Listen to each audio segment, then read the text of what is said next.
would be perfectly splendid.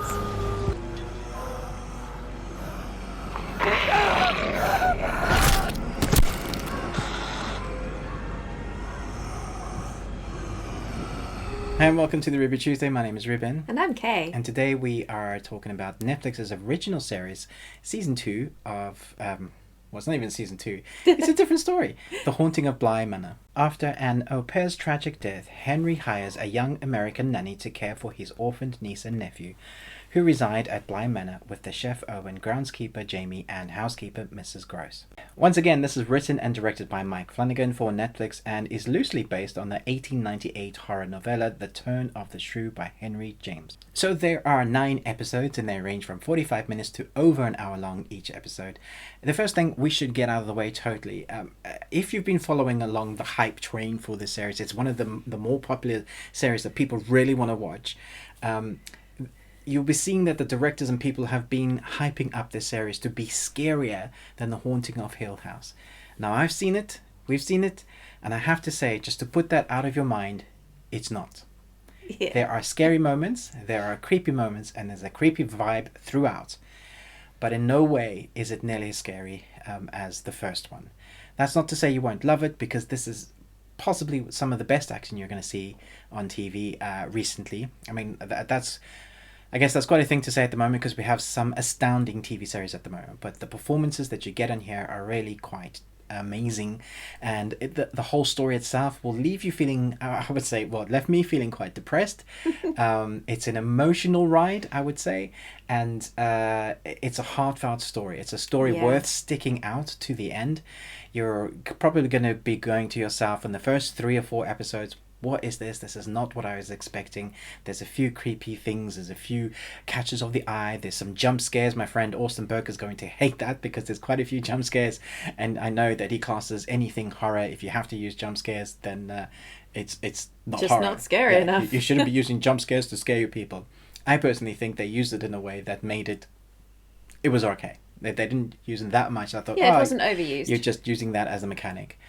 Putting that all aside, let's talk about the series. One of the things I really enjoyed about this was how much time they spend developing each individual character.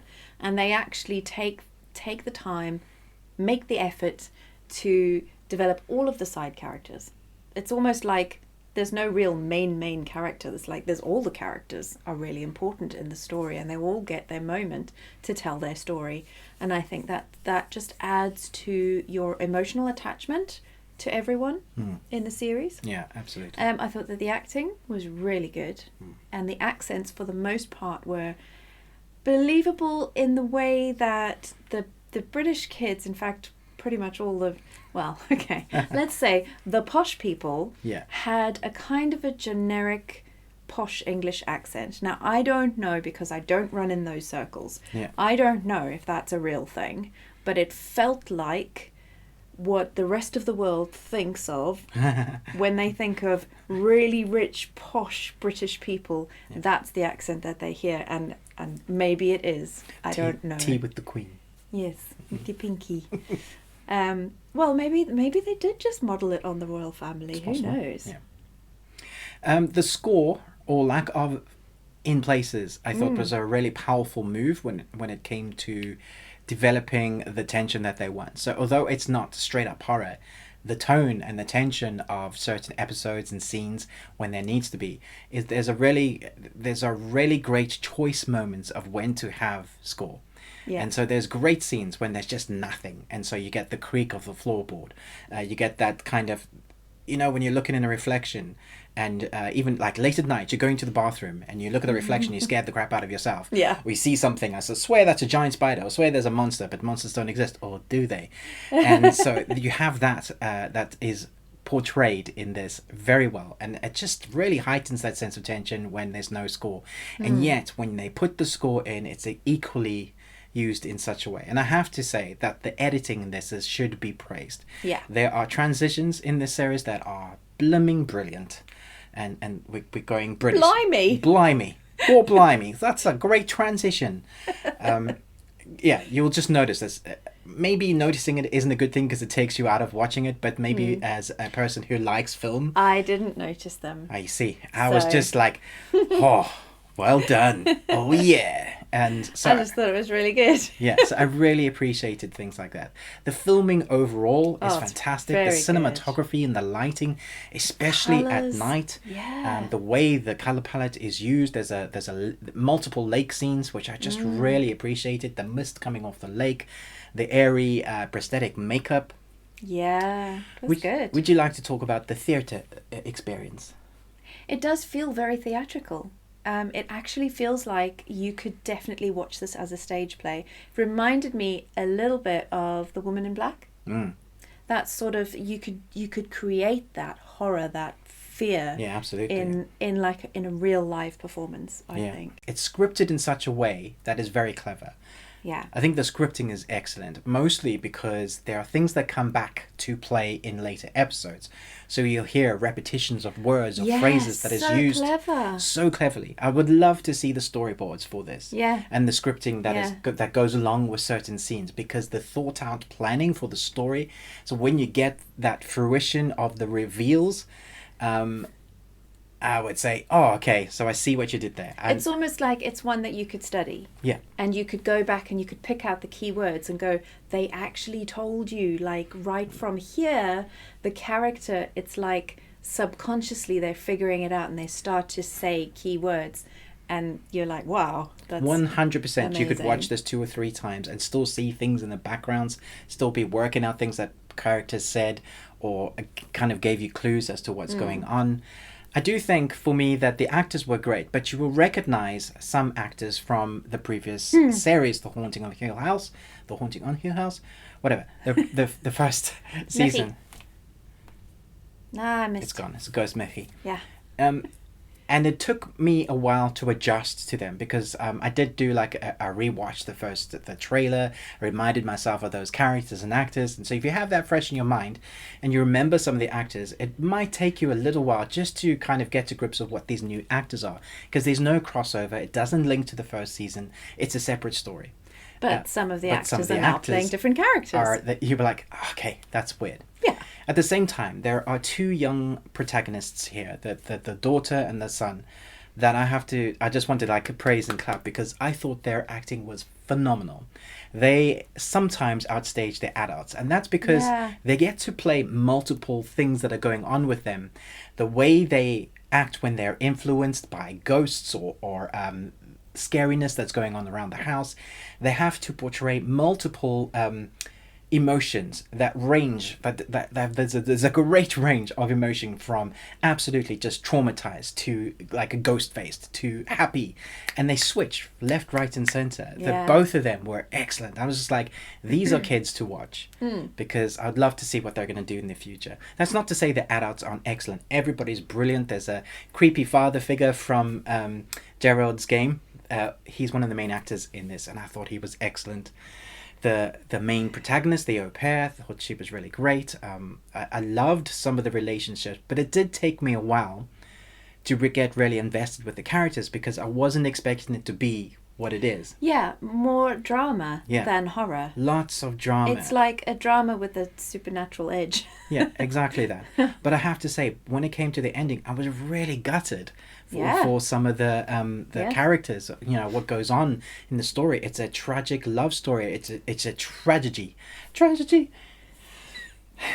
But it is so well written that the whole way through, you might guess what's going to happen, or you might guess what the situation is, but you keep on guessing, because just when you think you've nailed it, there's a little twist. Yeah. And then you're like, hang on. I will say that there's a lot of exposition. Episode 8. I literally called it exposition episode. Yeah.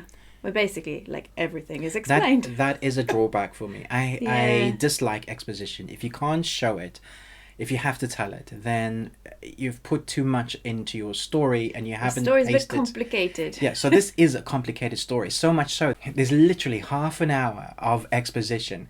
So we get this amazing kind of backstory, and they're starting to tell you through visualness, and I think it's episode 8. And then the half an hour, like the latter half an hour episode of 8 is like exposition. I was like, whoa, what happened? Because the first season was 10 episodes. Could they not have done another episode and fleshed it out by showing us rather than telling us. Huh. I don't know. I don't know. I mean, so in terms of horror, in terms of it being like frightening, was that holler or holler? Holla. Holler, y'all. Thriller or horror? I think it's more thriller and suspense. But the horror is okay. So horror is like gore and nastiness. Yeah. So what would the Haunting of Hill House have fitted in? The Haunting of Hill House was horror in a lot of places, Okay. not consistently, but there is a figurine in the Haunting of Hill House that everybody talks about because it scared the crap out of them. The Time Lady with no face. Right.